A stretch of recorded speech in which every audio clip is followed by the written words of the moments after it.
ಕಾರ್ಯಕ್ರಮದ ಪ್ರಾಯೋಜಕರು ಇಫ್ಕೋ, ಆತ್ಮನಿರ್ಭರ ಕೃಷಿಗೆ ಇಫ್ಕೋ ನ್ಯಾನೋ ಯೂರಿಯಾ ಹಾಗೂ ಕ್ಯಾಡ್ಬರೀಸ್. ಕೋಕೋ ಬೆಳೆಸಿ ಅಧಿಕ ಆದಾಯ ಗಳಿಸಿ. ಇವತ್ತು ನಾವು ಭತ್ತದ ಬೆಳೆಯೊಳಗೆ ರೋಗಗಳು ಮತ್ತು ಅವು ಯಾವ ರೀತಿ ಬರ್ತಾವೆ ಮತ್ತು ಅವನ್ನ ಯಾವ ರೀತಿ ನಿಯಂತ್ರಣ ಮಾಡಬೇಕು ಇದ್ರ ಬಗ್ಗೆ ಸ್ವಲ್ಪ ಮಾಹಿತಿ ತಿಳ್ಕೊಳ್ಳೋಣ.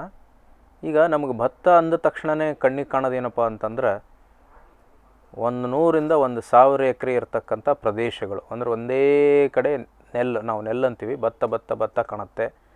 ಆಮೇಲೆ ದೊಡ್ಡ ದೊಡ್ಡ ಕೆನಾಲ್ಗಳು, ಸಣ್ಣ ಸಣ್ಣ ಕೆನಾಲ್ಗಳು ಕಾಣಿಸ್ತವೆ, ಮಡಿಗಳು ಕಾಣಿಸ್ತವೆ. ಆಮೇಲೆ ವರ್ಷದ ಎಲ್ಲ ಹಂಗಾಮು ಅಂದ್ರೆ ಜನವರಿಯಿಂದ ಜನವರಿವರೆಗೂ ಬೆಳೆಯುವಂಥ ಬೆಳೆ ಆ ಒಂದು ಅಚ್ಚುಕಟ್ಟು ಪ್ರದೇಶದೊಳಗೆ, ಅಂದರೆ ನೀರಾವರಿ ಆಧಾರಿತ ಮೇಲೆ. ಆ ನೀರಾವರಿ ಅಂತಂದ್ರೆ ನಾವು ಬರೀ ಅಣೆಕಟ್ಟು ನೀರಾವರಿ ಅಂತಲ್ಲ, ಒಂದು ಬೋರ್ವೆಲ್ ನೀರಾವರಿ ಇರ್ಬೋದು, ಕೆರೆ ನೀರಾವರಿ ಇರ್ಬೋದು, ಅಥವಾ ಕೆಲವು ಜನ ಕೃಷಿ ಹೊಂಡ ಮಾಡಿಕೊಂಡು ಆ ನೀರಿಂದನೂ ಭತ್ತ ಬೆಳೀತಾರೆ. ಹಿಂಗೆ ಭತ್ತಕ್ಕೆ ನೀರಿದ್ದರೆ ಸಾಕು ಭತ್ತ ಬೆಳಿಬೋದು ಅನ್ನೋ ಒಂದು ಮನಸ್ಥಿತಿ ಒಳಗೆ ಇವತ್ತೇನಾಗಿದೆ. ಆಮೇಲೆ ಸರಳವಾದ ಬೆಳೆ, ಈ ಒಂದು 2-3 ಅಂಶ ಇಟ್ಕೊಂಡು ನೋಡಿದಾಗ ಈಗ ಒಂದೇ ಬೆಳೆ ಇದು ಭತ್ತ, ನೆಲ್ಲಿನ ನಾಡು ಗದ್ದೆಗಳಂದ್ರೆ ಒಂದು ಕಡೆಯಿಂದ ನೋಡಿದ್ರೆ ಬರೀ ಭತ್ತನೇ. ಇಂಥ ಒಂದು ಪರಿಸ್ಥಿತಿ ಒಳಗೆ ಏನಾಗುತ್ತೆ, ಯಾವುದೇ ಒಂದು ರೋಗಾಣು ಇರ್ಬೋದು, ಕೀಟಾಣು ಇರ್ಬೋದು, ಅಥವಾ ಯಾವುದೇ ಒಂದು ತೊಂದರೆ ಅಂದರೆ ಪೀಡೆ ಅಂತ ಪ್ರಾರಂಭ ಆದಾಗ ಅದಕ್ಕೆ ಇಲ್ಲಿ ಪಸರಿಸುವಂಥ ಅನುಕೂಲತೆಗಳು ಭಾಳ ಇರ್ತಾವೆ. ಸೊ ಈ ನಿಟ್ಟಿನೊಳಗೆ ಕೆಲವೊಮ್ಮೆ ಏನಾಗುತ್ತೆ, ಭತ್ತದೊಳಗೆ ಈ ರೋಗ ನಿಯಂತ್ರಣ ಅನ್ನೋದು ಸ್ವಲ್ಪ ಮಟ್ಟಿಗೆ ಕಷ್ಟ ಸಾಧ್ಯ ಆಗುತ್ತೆ. ಅನೇಕ ರೋಗನಾಶಕಗಳು ಬಂದಿದ್ದಾವೆ, ತಳಿಗಳು ಬಂದಾವೆ, ಪದ್ಧತಿಗಳದಾವೆ. ಆದ್ರೂ ವಾಣಿಜ್ಯ ಬೆಳೆ ಭತ್ತ ಅಂತ ನಾವು ಮಾಡಿದಾಗ ಏನಾಗುತ್ತೆ, ಅದು ಹಂಗಾಮಿನ ಒಂದು ತರಾತುರಿ ಇರ್ಬೋದು, ಅಥವಾ ಮಾರ್ಕೆಟಿಗೆ ಕೊಡುವಂಥ ಒಂದು ವ್ಯವಸ್ಥೆ ಇರ್ಬೋದು, ಅಥವಾ ರೈತನ ಮನೋಸ್ಥಿತಿ, ಇವು ಮೂರೂ ತೊಗೊಂಡಾಗ ಈ ರೋಗಗಳ ಬಾಧೆ ಭಾಳ ಆಗಿಬಿಡ್ತದೆ. ಈಗ ನೋಡಿರಿ, ಭತ್ತ ಪ್ರಮುಖವಾದ ಬೆಳೆ. ನಮಗೆ ಹೆಂಗೆ ಮನುಷ್ಯರಿಗೆ ಭತ್ತ, ಗೋಧಿ ಮತ್ತು ಬೇರೆ ಯಾವುದೇ ಒಂದು ಸಿರಿಧಾನ್ಯ ಇರ್ಬೋದು, ಹೆಂಗೆ ನಮಗೆ ಅವಶ್ಯಕತೆ ಇದೆಯೋ ಅದರಂಗನೇ ಪ್ರಾಣಿಗಳಿಗೂ ಬೇಕು, ಕೀಟಗಳಿಗೂ ಬೇಕು, ಮತ್ತು ಕ್ರಿಮಿಗಳಿಗೂ ಬೇಕು. ಅವು ಕೂಡ ಅದರಲ್ಲಿ ಆಹಾರವನ್ನು ಕಂಡುಕೊಳ್ಳೋದಕ್ಕೇ ಇವತ್ತು ರೋಗಗಳು, ಕೀಟಗಳು ನಾವು ಕಾಣೋದು. ಮತ್ತು ಅದರಲ್ಲಿ ಭತ್ತಕ್ಕೆ ವಿಶೇಷ ಏನಪ್ಪ ಅಂತಂತಂದ್ರೆ, ಭತ್ತದಲ್ಲಿರ್ತಕ್ಕಂಥ ಅನೇಕ ಪುಷ್ಟಿ ಕೊಡ್ತಕ್ಕಂಥ ಅಂಶಗಳೇನದಾವೆ ಅವುಗಳೆಲ್ಲವನ್ನೂ ಎಷ್ಟು ಮನುಷ್ಯ ಸರಿಸಾಮಾನಾಗಿ ತೆಗೆದುಕೊಳ್ತಾನೋ ಅಷ್ಟೇ ಕೀಟಗಳು ಮತ್ತು ಕ್ರಿಮಿಗಳು, ಪಕ್ಷಿಗಳು, ಪ್ರಾಣಿಗಳು ಎಲ್ಲವೂ ತಗೋತಾವೆ. ಸೊ ಇವತ್ತು ನಾವು ಭತ್ತ ಅಂತ ತೆಗೆದುಕೊಂಡಾಗ ನಮ್ಮ ಕರ್ನಾಟಕದ ಏನು ವಲಯಗಳಿದ್ದಾವೆ, ಕೃಷಿ ವಲಯಗಳಿದ್ದಾವೆ, ಪ್ರತಿಯೊಂದು ವಲಯದಲ್ಲೇ ನಾವು ಭತ್ತದ ಬೆಳೆ ಕಾಣಿಸ್ತೀವಿ. ನಾನು ಹೇಳಿದ್ನಲ್ಲ, ಬರೋದು ಅಚ್ಚುಕಟ್ಟು ಪ್ರದೇಶ, ನೀರಾವರಿಗೆ ಸೀಮಿತ ಅಂತಲ್ಲ. ಒಬ್ಬ ಸಣ್ಣ ಬೆಳೆ, ಒಬ್ಬ ರೈತ ಇದ್ದಂದ್ರೆ ಮನೆಗೆ ಯಾವುದೇ ಬೆಳೆ ಬೆಳೆದ್ರೂ ಕೂಡ ಅವನು ಮನೆಗೆ ಉಣ್ಣೋ ಸಲುವಾಗಿ ಏನು ಮಾಡ್ತಿರ್ತಾನೆ, ಸಣ್ಣ ಹಳ್ಳದಿಂದನೂ ನೀರು ಸಿಕ್ತಪ್ಪ ಅಂದ್ರೆ ಅಲ್ಲೊಂದು ಮಡಿ ಮಾಡಿಕೊಂಡು ಮನೆಗೆ ಎಷ್ಟು ಬೇಕೋ ಅಷ್ಟು ನೆಲ್ಲನ್ನು, ಭತ್ತವನ್ನು ಬೆಳೀತಿರ್ತಾನೆ. ಸೊ ಅಲ್ಲಿಂದ ಪ್ರಾರಂಭವಾದಂಥ ಭತ್ತ ದೊಡ್ಡ ದೊಡ್ಡ ಆಕಾರಗಳಲ್ಲಿ, ಈ ತುಂಗಭದ್ರಾ ಅಚ್ಚುಕಟ್ಟು ಪ್ರದೇಶ, ಈ ನಮ್ಮ ಕೃಷ್ಣಾ ನದಿ ಅಚ್ಚುಕಟ್ಟು ಪ್ರದೇಶ ಇರ್ಬೋದು, ಕಾವೇರಿ ನದಿ ಇರ್ಬೋದು, ಹೀಗೆ ಅನೇಕ ಏನು ಅಚ್ಚುಕಟ್ಟು ಪ್ರದೇಶಗಳಲ್ಲಿ ಭತ್ತ ಸಿಕ್ಕಾಪಟ್ಟೆ ಕಂಡು ಬರ್ತದೆ. ಆಮೇಲೆ ನಮ್ಮಲ್ಲಿ ಅನೇಕ ತಳಿಗಳಿದ್ದಾವೆ. ಇದಕ್ಕೆ ಬೇಕಾದಂಥ ತಳಿಗಳನ್ನು ನಮ್ಮ ಸ್ಥಳೀಯವಾಗಿ ವಿಶ್ವವಿದ್ಯಾಲಯಗಳು ಇದನ್ನು ಅಭಿವೃದ್ಧಿ ಮಾಡಿದಾವೆ. ಆಮೇಲೆ ಕೇಂದ್ರೀಯ ಏನು ಭತ್ತ ಸಂಶೋಧನೆ ಕೇಂದ್ರಗಳಿದ್ದಾವೆ, ICRದು, ಅವ್ರೂ ಕೆಲವೊಂದು ಬಿಟ್ಟಿದ್ದಾರೆ. ಆಮೇಲೆ ಕೆಲವೊಂದು ಅಂತಾರಾಷ್ಟ್ರೀಯ ಮಟ್ಟದ ತಳಿಗಳು ಇಲ್ಲಿ ಬಂದು ಅವು ಸುಧಾರಣೆಗೊಂಡು ಇಲ್ಲಿನೂ ಅದನ್ನು ರೈತರಿಗೆ ಪರಿಚಯ ಮಾಡಿಸಿದ್ದಾಗಿದೆ. ಕಾಲಕ್ರಮೇಣ ಇಳುವರಿಗೆ ಜಾಸ್ತಿ ಮಹತ್ವ ಕೊಟ್ಟಾಗ ಇಲ್ಲಿ ಒಂದು ಅಂಶ ಇದೆ, ಯಾವಾಗ ನಾವು ಜಾಸ್ತಿ ಇಳುವರಿಗೆ ಮಹತ್ವ ಕೊಡ್ತೀವೋ ಅಥವಾ ತಳಿವರ್ಧನೆ ಮಾಡ್ತೀವೋ, ಈ ಸಸ್ಯ ನಿರೋಧಕ, ರೋಗ ನಿರೋಧಕ ಶಕ್ತಿ ಅನ್ನೋದು ಆಟೋಮೆಟಿಕ್ಕಾಗಿ ಅದು ಹೊಂದಾಣಿಕೆ ಆಗೋದಿಲ್ಲ. ಬಹಳ ಕೇಸ್ಗಳಲ್ಲಿ ಇದಿದೆ. ಇದು ಒಂದು ಪ್ರೂವ್ ಆದಂಥ ಕಾನ್ಸೆಪ್ಟ್. ಸೊ ಆದ್ದರಿಂದ ಕೆಲವು ಪ್ರಮುಖ ರೋಗಗಳು ಏನು ಬರ್ತಾವೆ ಭತ್ತದೊಳಗೆ, ಅದ್ರ ಬಗ್ಗೆ ಇವತ್ತು ನಾನಿಲ್ಲಿ ಚರ್ಚೆ ಮಾಡಲಿಕ್ಕೆ ಇಷ್ಟಪಡ್ತೀನಿ. ಅತಿ ಮುಖ್ಯವಾಗಿ ಭತ್ತದೊಳಗೆ ಕಾಣಿಸ್ಕೊಳ್ಳೋದು, ಎಲ್ಲರನ್ನೂ ಬಾಧಿಸೋದು, ಬರೀ ನಮ್ಮ ರಾಜ್ಯ, ನಮ್ಮ ದೇಶ ಅಂತಲ್ಲ, ಇಡೀ ಜಗತ್ತಿನಲ್ಲಿ ನಂಬರ್ 1 ರೋಗ ಯಾವುದಾದ್ರೂ ಇದ್ದರೆ ಅದು ಬೆಂಕಿ ರೋಗ ಅಂತ ಕರಿತೀವಿ ನಾವು. ಆ ಬೆಂಕಿ ರೋಗನ ನಾವು ಶಿಲೀಂಧ್ರದಿಂದ ಬರ್ತಕ್ಕಂದ್ರೆ ಫಂಗಸ್ಸಿಂದ ಬರ್ತಕ್ಕಂಥ ರೋಗ. ಇದು ಯಾವಾಗ ಭತ್ತ ಬಂತೋ ಭತ್ತದ ಜೊತೆಗೇ ಶಿಲೀಂಧ್ರ, ಇದು ಬೆಂಕಿತ ರೋಗ ತರ್ತಕ್ಕಂಥ ಶಿಲೀಂಧ್ರ ಬಂತು. ಇದನ್ನು ಪೈರಿಕ್ಯುಲೇರಿಯಾ ವರೈಸೆ ಅಂತ ಕರಿತೀವಿ. ಆಮೇಲೆ ಅದರದ್ದು ಒಂದು ಟೆಕ್ಸಾನಮಿ ಪ್ರಕಾರ ಅನೇಕ ಹೆಸರುಗಳು ಇದಾವೆ ಅದಕ್ಕೆ, ಬಟ್ ಅದರಲ್ಲಿ ಚರ್ಚೆ ಬೇಡ. ಈ ಬೆಂಕಿ ರೋಗ ಯಾವ ರೀತಿ ಬರ್ತದೆ, ಹೆಂಗೆ ಇದು ಪ್ರಸಾರ ಆಗ್ತದೆ, ಆಮೇಲೆ ಇದು ತಳಿಗಳ ಹೆಂಗೆ ಅವಶ್ಯಕತೆ ಬೇಕಾಗುತ್ತೆ, ಆಮೇಲೆ ಬೇಸಾಯ ಕ್ರಮಗಳಲ್ಲಿ ಏನಾದರೂ ಹೆಚ್ಚು ಕಡಿಮೆ ಆದರೆ ಬೆಂಕಿ ರೋಗ ಹೆಂಗೆ ಉಲ್ಬಣ ಆಗುತ್ತೆ, ಮತ್ತು ನೀರಿನಲ್ಲಿ ಒಂಥರ ನೀರಾವರಿ ಪದ್ಧತಿಯೊಳಗೆ ಹೆಚ್ಚು ಕಡಿಮೆ ಆತಪ್ಪ ಅಂದ್ರೆ ಯಾವ ರೀತಿ ಬೆಂಕಿ ರೋಗ ಬರ್ತದೆ ಅನ್ನೋದ್ರ ಬಗ್ಗೆ ಒಂದು ಸ್ವಲ್ಪ ಇಲ್ಲಿ ವಿಚಾರ ಮಾಡೋಣ. ಒಂದು ವಿಶೇಷತೆ ಬೆಂಕಿ ರೋಗದ್ದು ಏನಪ್ಪ ಅಂತಂದ್ರೆ ಇದು ಭತ್ತದ ಎಲ್ಲ ಹಂತಗಳಲ್ಲಿ ಕಾಣಿಸಿಕೊಳ್ಳುವಂಥ ಒಂದು ರೋಗ. ಈ ಒಂದು ಪ್ರಮುಖವಾದ 20-22 ರೋಗಗಳನ್ನು ನಾವು ವಿಂಗಡಣೆ ಮಾಡಿದಾಗ ಬೆಂಕಿ ರೋಗ ಯಾಕೆ ಪ್ರಾಮುಖ್ಯತೆ ಅಂತಂದ್ರೆ ಇದು ಭತ್ತದ ಎಲ್ಲ ಹಂತದಾಗೂ ಬರ್ತದೆ. ಬೀಜ ಮೊಳಕೆಯಿಂದ ಹಿಡ್ಕೊಂಡು ಬೀಜ ಕಟ್ಟುವ ತನಕ ನೋಡ್ರಿ ಈ ಬೆಂಕಿ ಹೆಂಗೆ ಪಸರಿಸ್ಕೊಳ್ಳುತ್ತಲ್ಲ ಆ ರೀತಿ ಅನೇಕ ಹಂತಗಳಲ್ಲಿ ಒಂದು ಸಸಿ ಮಡಿಯಿಂದ ಹಿಡಿದುಕೊಂಡು ಒಂದು ಕಾಳು ಕಟ್ಟುವವರೆಗೂ ಬರ್ತದೆ, ಆಮೇಲೆ ಕಾಳನ್ನು ಅದು ನಾಶ ಮಾಡುತ್ತೆ. ಇಂಥ ಒಂದು ಬೆಂಕಿ ರೋಗದ ಬಗ್ಗೆ ನಾನು ಕೆಲವೊಂದು ಹಂತಗಳನ್ನು ನಾನು ಇಲ್ಲಿ ಹೇಳಲಿಕ್ಕೆ ಇಷ್ಟಪಡ್ತೀನಿ. ಮೊದಲನೇದು ಸಸಿ ಮಡಿಯಲ್ಲಿ ಬರ್ತಕ್ಕಂಥ ಬೆಂಕಿ ರೋಗ, ಅದನ್ನು ನಾವು ಸೀಡ್ಲಿಂಗ್ ಬ್ಲಾಸ್ಟ್ ಅಂತ ಕರಿತೀವಿ.